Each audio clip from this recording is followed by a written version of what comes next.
Given your position in the government, do you think your comment that people have a right to be bigots has given mandate for some to verbally accost Australian Muslims? And at what point does this right to bigotry cross the line and become the right to abuse?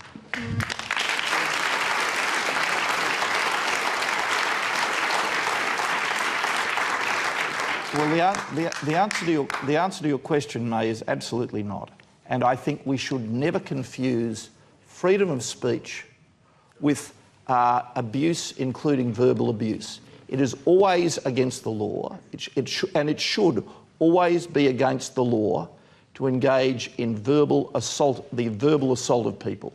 That is not an expression of freedom of speech, and no one has ever said that it is, nor should it be.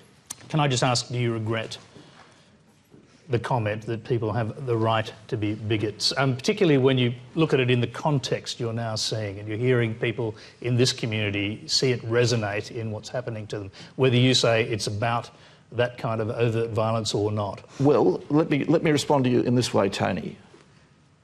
The point I make is that you can't say you believe in freedom of speech unless you accept that everybody has the right to freedom of speech.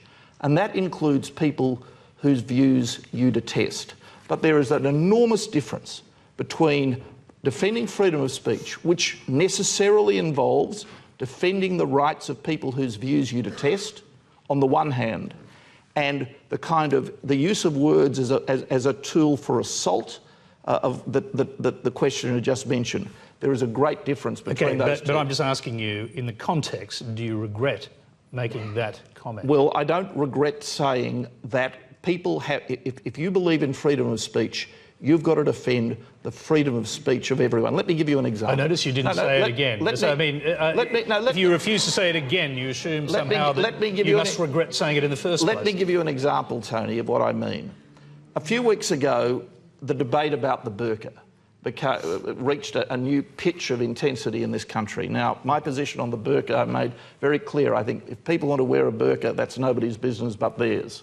I mean, that's another example of freedom of expression, frankly. What people want to wear is nobody's business. Including in Parliament. Including in Parliament, and that's nobody's business but their own.